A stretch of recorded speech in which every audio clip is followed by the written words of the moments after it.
Hindi madaling maging OFW. Madami kang mamimiss, lalo na yung pamilya mo.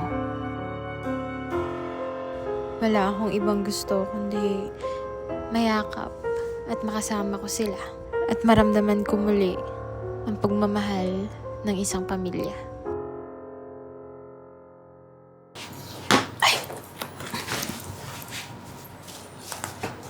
Anak, hello! Mama, uwi ka na po. Malapit na po birthday ko.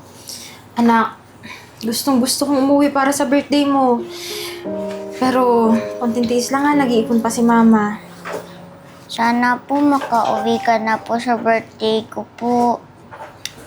Anak, huwag ka mag-alala. Gagawa ni Mama ng paraan ha, para makasama ko kayo ng Papa mo sa birthday mo. Anak. Mabuti pa siguro pumasok ka na muna sa kwarto mo para makapagpahinga ka na. Mag-usap na kami ng mami mo.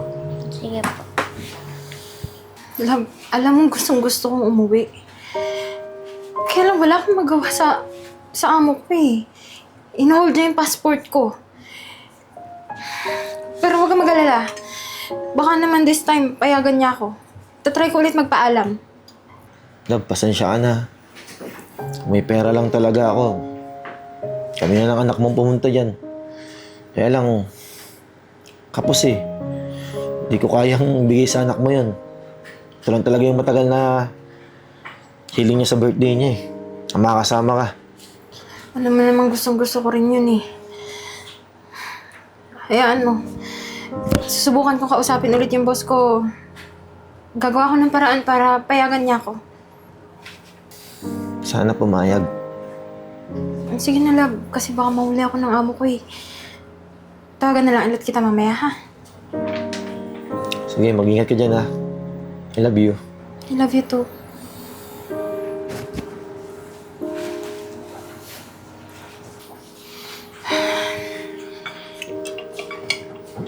Oh, sis. Anak mo, yung kausap mo. Oo eh. Alam mo, ilang birthday niya na hindi ko siya nakakasama. Mag-shot puno muna tayo. Shut. Ay, naku, sis. Alam mo, narinig ko yung boses ng anak mo. Alam ko, nararamdaman ko, miss na miss ka na ng anak mo. Yung pamilya mo. Naku, Marimar. Hindi mo alam kung gaano ko kamiss yung pamilya ko. Kasi wala eh. Alam mo naman yung boss natin. Hinuhold yung passport natin, hindi tayo makauwi hanggat hindi tayo nakakabayad sa mga bali natin sa kanya. Ay, naku, sis, yun na nga eh. Ewan ko ba dyan sa boss natin? Eh, hindi naman kagandahan. Tapos, ganun pa yung ugali. Pero sis, alam mo, baka naman pwede nating daanin sa magandang usapan. Pakiusapan mo yung boss mo. Malay mo, di ba, pumayag. Marimar, taong-taon yun na yung ginagawa ko. Hindi ko na nga alam kung anong atake yung gagawin ko eh. Pero, subukan ko ulit. Ay, naku sis, i-push mo yan. Wala naman imposible, di ba? Malay mo, di ba? Bumaliktad yung katinuan ng pag-iisip yung amo natin. Kaya, malay mo, magbilang anghel sana yung boses ko ngayon na malayo tayong lahat sa kapamakan. Biro lang, sis. Siyempre naman, binibiro lang kita, no? Pero, nagdadasal ko na sana makauwi ka na. Para makasama mo na yung pamilya mo. Pagdasal mo na sana bumait yung amo natin bukas. Sige na. Baka mamaya makita pa sa CCTV na Kaya nag-check nga. tayo. Sige na, sis. Asikasuhin ko na yung mga terador dyan. Tenador. Customer pala, sis.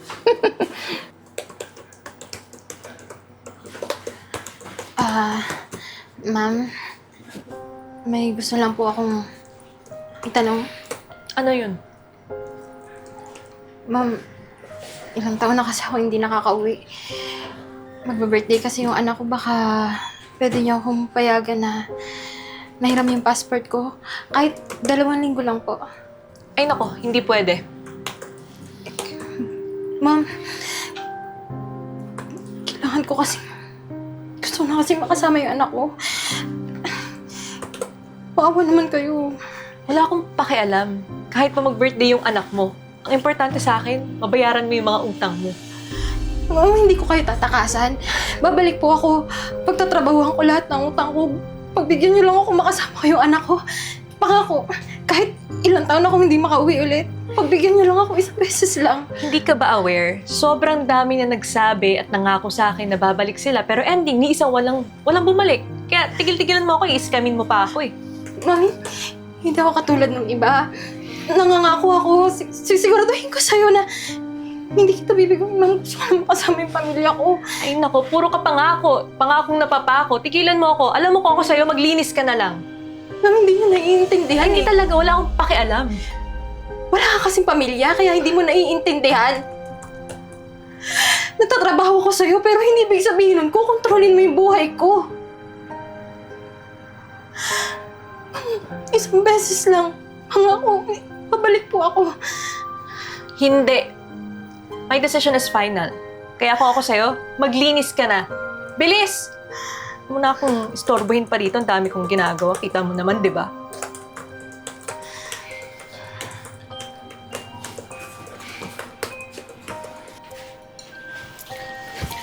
Sis, tinatawag ka na ng customer doon, oh. Naggusto ata magpaasikaso. Tsaka sis, pati yung doon sa unahan, oh. Naku, ang dami-daming customer ngayon, sis. Sis? Sis, ayos ka lang. Sorry, may sinasabi ka. Ba't umiiyak ka? Sino nang-away sa'yo, ha? Sinong haktor ang pumasok dito para awayin ka? Sino? Sabihin mo sa akin, sis, ha? Hindi ako makakauwi. Hindi ako pinayagan. Pagod na ako. Ginagawa ko to para sa pamilya ko, para sa anak ko. Pero anong silbi ng lahat ng to? Hindi ko naman makasama yung mag-ama ko. Naku, sis, pasensya, ha? Ako pa itong nagkumbinsi sa'yo na pakiusapan si madam. Pero hindi pa rin pala talaga pumayag. Alam mo, kahit gustuin kong umalis sa trabaho na to, wala akong magawa. May utang ako. Hindi niya ibibigay yung passport ko hanggat di ko nababayaran niya. Sis, sorry, ha? Kasi pati ako na kaibigan mo, wala rin akong may tutulong, eh. Alam mo naman na kailangan ko din ng pera. Pero sis, hayaan mo, di ba? Mali natin. Baka sa susunod na araw may darating na swerte. Tsaka huwag kang panghinaan ng loob kasi may awa naman ang Diyos, eh. So, sandali lang, ha? Asikasuhin ko lang yung iba nating customer. Diyan ka muna. Okay lang, magtatrabaho ako kasi para matapos na ito lahat. Sige. Ay naku sis, ang saya-saya ngayong araw kasi wala tayong masyadong customer, hindi tayo bestie.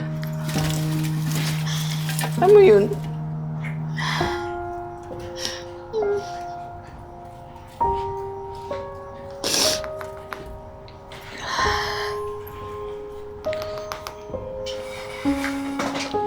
Sis? Ayos ka lang ba? Marimar, hindi na sinasagot yung tawag ko na mag-ama ko eh. Siguro masama na yung loob sa akin kasi yun yung birthday ng anak ko tapos hindi ako umuwi. Ay naku sis, ano ka ba? Huwag ka na malungkot dyan. Alam mo naman, di ba, mahal na mahal ka ng pamilya mo. Kaya, alam mo yun, sure ako na maiintindihan nila kung ano yung sitwasyon mo dito. Paano kung mapagod na sila kakahintay sa akin? Huwag kang mag-alala sis, kasi pwede naman silang magpahinga. Charot lang, biro lang. Pero alam mo sis, para mabawas-bawasan ko man lang yung sama ng loob. Ay, hindi pala sama, yung bigat na dinaramdam mo. Ganito na lang, lalaro tayo ha? Lalaro. Trabaho tayo. Pumikit ka muna. Sige na, pikit ka. Bakit? Sige. Kasi pag pumikit ka, pag bilang ko ng 3, nakatago na kayo. Sige, pikit ka na. Sige na, pikit ka na. Surprise ako sa'yo. Sige ah. Isa. 2. 3.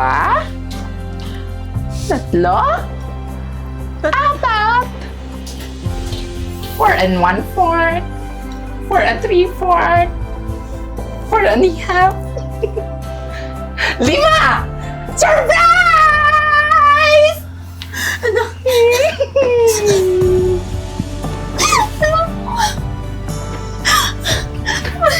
Teka lang! Bakit ako? Bakit parang kasalanan ko? Ako pa yung may mali. Sis, alam mo yun, sis, awang-awa na kasi ako sa'yo eh. Wala ka nang tigil kakaiyak. Alam mo naman ako, diba, maaway na ako, lalong-lalo na sa'yo. Kaya ayan, ginamit ko yung konting ipon ko na pambili ko sana ng iPhone para kay Lando. Pero sis, wala yun. Kasi mas importante pa rin sa akin na kasiyahan ng kaibigan ko. Kaya pinalipad ko sila dito. Maraming salamat sa iyo. Alam mo, sobrang masaya yung anak ko eh. Simula pa lang nung nasa aeroplano kami, excited na makita yung mami niya. Hindi dahil sa iyo, hindi namin makakasama yung asawa ko. Marimar, ka mag-alala, babayaran kita. Ako na bahala bumili ng iPhone para dyan sa gawa Ay, naku, sis, ano ka ba? Hindi na kailangan. Kahit yung pambayad mo, yung asawa mo na lang. Joke lang, sis. Joke lang, syempre. Ma, happy birthday! Thank you. Ka mag-alala. Gagawa ko ng paraan para bayaran ko lahat ng utang ko para uuwi na ako kasama niyo, ha? Magkakasama na tayo. Wala ng birthday mo na hindi niyo ako kasama ng papa mo.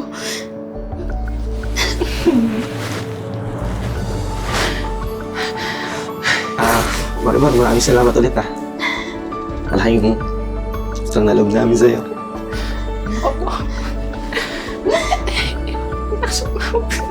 Ano ba yan? Hindi ako nadadala sa drama niyo eh. Sige, ganito na lang ha, sis. Mag-half day ka muna. Mag-banding kayo sa labas. Punta kayo, mamasyal kayo. Sulitin niyo yung araw na magkakasama kayo buong pamilya. Kasi baka magalit si madam. Ay nako, akong bahala. Isang sungal-ngal ko lang sa bibig nun. Oh, tatahimik yun. Sige na. Sigurado ka? Oo. Thank you, ah. You're welcome. Enjoy. Yung cute-cute ng batang to, ah. Manang-mana sa mami at daddy. Siyempre, mas manang-mana siya kay Marimar. Sino ba si Marimar? Siyempre, ako. Ang nag-iisang Diyosa ng kagandahan. Oh, cut. Cut